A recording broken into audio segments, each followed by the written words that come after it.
नमस्कार दोस्तों, the education power channel पर आपका स्वागत है। शिक्षा विभाग से जुड़ी एक और लेटेस्ट अपडेट लेकर के आया हूं दोस्तों। अभी के वीडियो में मैं आपको ई शिक्षा कोष से जुड़ा 3 बहुत ही महत्वपूर्ण लेटर के बारे में बताऊंगा, जो प्रधानाध्यापक के लिए उतना ही ज़रूरी है जितना सहायक शिक्षकों के लिए है। तो चलिए शुरू करते हैं आज का वीडियो। ये जो लेटर है दोस्तों, ये प्रखंड संसाधन केंद्र सीवान का लेटर है। जैसा कि आप देख पा रहे होंगे, दिनांक 25 अक्टूबर 2024 का ये लेटर है। पत्रांक है 814। कार्यालय आदेश क्या है? कार्यालय आदेश प्रखंडाधीन सभी विद्यालयों से प्राप्त शिक्षकों के अनुपस्थिति विवरणी का मिलान ई शिक्षा पोर्टल पर दर्ज उपस्थिति से किया गया। यानी भौतिक रूप से जो अनुपस्थिति विवरणी प्रधानाध्यापकों ने दिया, उसका जो है ई शिक्षा कोष से उसका मिलान किया गया, जिसमें निम्नलिखित शिक्षक शिक्षिकाओं का उपस्थिति ई शिक्षा कोष पोर्टल पर अनुपस्थित पाया गया। यानी कि जो लिस्ट में जो सब शिक्षक हैं वो ई शिक्षा कोष में अब्सेंट पाए गए, लेकिन जो प्रधानाध्यापक जो अनुपस्थिति विवरणी जो जमा किए तो उसमें वो अब्सेंट नहीं किए होंगे, या हो सकता है किसी कारण से वो उस तिथि को अटेंडेंस नहीं बना पाए होंगे, या वो सीएल में होंगे तो उनका सीएल अपलोड नहीं हो पाया होगा। उक्त के आलोक में प्रखंडाधीन सभी संबंधित विद्यालय के प्रधानाध्यापक को निर्देश दिया जाता है कि अविलंब इस संबंध में प्रमाण पत्र साक्ष्य सहित अभी प्रमाणित छाया प्रति अधोहस्ताक्षरी को उपलब्ध कराएं, ताकि वेतन भुगतान के संबंध में अग्रतर कार्रवाई किया जा सके। समय उपलब्ध नहीं कराने की स्थिति में वेतन की कटौती की जाएगी, जिसकी सारी जवाबदेही संबंधित विद्यालय के प्रधान की होगी। यानी इस तिथि को जो दोस्तों इन शिक्षकों का ई शिक्षा कोष पर अटेंडेंस शो नहीं कर रहा है या अब्सेंट है, ये सभी सीवान जिला के शिक्षक हैं। जैसा कि आप देख पा रहे होंगे, कुल 43 शिक्षक हैं दोस्तों।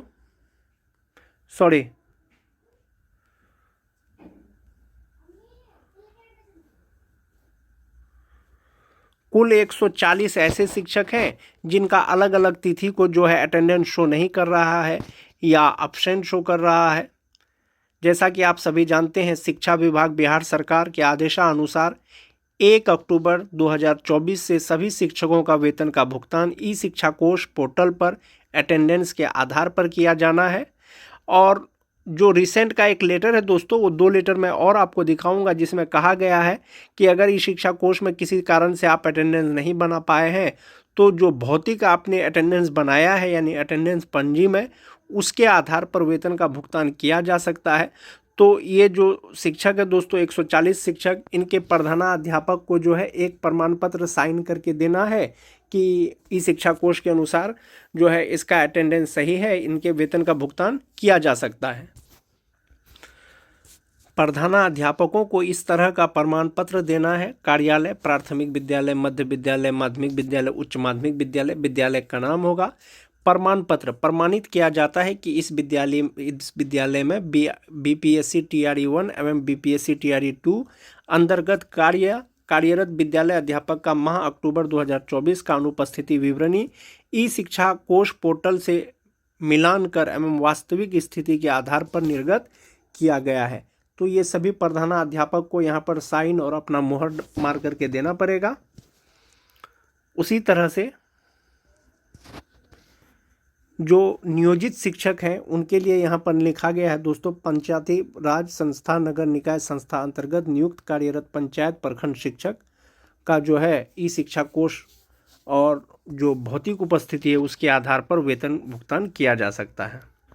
जो 34,540 कोटि के जो शिक्षक हैं उनके लिए भी यह है, प्रमाणित किया जाता है कि इस विद्यालय में नियुक्त नियमित 34,540 कोटि कार्यरत शिक्षकों का माह अक्टूबर 2024 का अनुपस्थिति विवरणी ई शिक्षा कोष पोर्टल से मिलान कर एवं वास्तविक स्थिति के आधार पर निर्गत कर समर्पित किया जाता है। अगर किसी तरह का कोई भूल होगा, गलती होगा, इसके लिए सिर्फ और सिर्फ प्रधानाध्यापक जिम्मेवार होंगे। जैसा कि आप सभी देख पा रहे होंगे, यहाँ पर प्रधानाध्यापक का हस्ताक्षर का कॉलम है दोस्तों, और उनको अपना स्टैम्प भी लगाना है इसमें। शिक्षा विभाग बिहार सरकार से जुड़ा एक और अपडेट है दोस्तों, जो पूर्णिया जिला का है, कार्यालय जिला शिक्षा पदाधिकारी पूर्णिया, पत्रांक है 3058 और दिनांक है जैसा कि आप देख पा रहे होंगे 26/10/2024, यानी आज का ही ये लेटर है दोस्तों। प्रेषक है जिला कार्यक्रम पदाधिकारी, सेवा में सभी प्रखंड शिक्षा पदाधिकारी, सभी प्रधानाध्यापक, प्रभारी प्रधानाध्यापक, माध्यमिक, उच्च माध्यमिक विद्यालय, प्राथमिक विद्यालय, मध्य विद्यालय सबको लिखा है। और विषय है दोस्तों जिले के सभी प्रारंभिक, माध्यमिक, उच्च माध्यमिक विद्यालयों में कार्यरत शिक्षकों का माह अक्टूबर 2024 का वेतन भुगतान करने के संबंध में, यानी जो शिक्षकों का अक्टूबर माह का वेतन का भुगतान किया जाएगा उसके संबंध में प्रसंग है अपर मुख्य सचिव शिक्षा विभाग बिहार पटना, जो 27 अगस्त का एक लेटर है जिसमें ऑनलाइन अटेंडेंस से संबंधित दिशा निर्देश दिया गया था। महाशय, उपर्युक्त विषयक प्रासंगिक पत्र के आलोक में जिले के सभी प्रारंभिक, माध्यमिक एवं उच्च माध्यमिक विद्यालयों में कार्यरत शिक्षकों का माह अक्टूबर 2024 का भुगतान ई शिक्षा कोष की उपस्थिति के आधार पर विपत्र तैयार करने हेतु निर्देश प्राप्त है। जैसा कि आप सभी जानते हैं 1 अक्टूबर 2024 से शिक्षकों का भुगतान सिर्फ और सिर्फ ऑनलाइन अटेंडेंस के आधार पर ही किया जाना है। उल्लेखनीय है कि अपर मुख्य सचिव शिक्षा विभाग बिहार पटना के पत्रांक 679 दिनांक 27/8/2024 में यह निर्देश अंकित है कि सर्वर डाउन, नेटवर्क की समस्या या कोई अन्य तकनीकी समस्या के कारण यदि प्रधानाध्यापक शिक्षक अपनी उपस्थिति दर्ज नहीं कर पाते हैं तो ऐसी स्थिति में शिक्षक प्रधानाध्यापक द्वारा भौतिक रूप से उपस्थिति पंजी में दर्ज उपस्थिति के आधार पर वेतन भुगतान किया जाएगा। यानी कि अगर ई शिक्षा कोष से अटेंडेंस किसी कारणवश नहीं बना पाए हैं, हो सकता है सर्वर डाउन हो सकता है नेटवर्क इशू हो सकता है आपके स्कूल में ई शिक्षा कोष एप्लीकेशन पूर्णतः या अच्छा से काम नहीं कर रहा हो और उस दिन का आपको अब्सेंट शो कर रहा हो ई शिक्षा कोष एप्लीकेशन पर, तो आप वास्तविक भौतिक उपस्थिति के आधार पर अक्टूबर माह का वेतन भुगतान किया जा सकता है। ऐसा अपर मुख्य सचिव का पहले से दिशा निर्देश था। अतः निर्देश दिया जाता है कि कंडिका धौ में दिए गए निर्देश के आलोक में प्रारंभिक, माध्यमिक, उच्च माध्यमिक विद्यालयों में कार्यरत वैसे शिक्षकों का वेतन विपत्र तैयार करने से पूर्व विद्यालय के प्रधान से प्रमाण पत्र के साथ उपस्थिति पंजी का साक्ष्य प्राप्त कर लिया जाए एवं साक्ष्य अपने कार्यालय में संधारित कर दिया जाए। वही प्रमाण पत्र दोस्तों जो प्रमाण पत्र मैंने अभी आपको दिखाया है, सभी प्रधानाध्यापक को वो प्रमाण पत्र साइन करके देना है और जो उपस्थिति पंजी है, अटेंडेंस रजिस्टर है, उसका जेरोक्स कॉपी भी उसके साथ में लगाना है, तभी अक्टूबर माह का वेतन का भुगतान हो पाएगा। वैसे शिक्षकों का जिनका ई शिक्षा कोष एप्लीकेशन पर अब्सेंट शो कर रहा है, हो सकता है उस दिन उसका एप्लीकेशन काम नहीं कर रहा हो सकता है उसके स्कूल में सर्वर डाउन हो सकता है उसके स्कूल में नेटवर्क इशू हो, या हो सकता है उस दिन वो शिक्षक अवकाश में हो और प्रधानाध्यापक द्वारा उस दिन अवकाश की एंट्री या प्रविष्टि ई शिक्षा कोष पे नहीं की गई हो, ऐसा हो सकता है। एक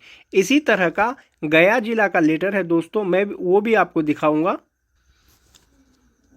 सुपौल जिला का ये लेटर है दोस्तों, कार्यालय जिला शिक्षा पदाधिकारी सुपौल, दिनांक 25 अक्टूबर 2024, प्रेषक है कार्यक्रम पदाधिकारी और उन्होंने लिखा है सभी प्रखंड शिक्षा पदाधिकारी और प्रधानाध्यापक को।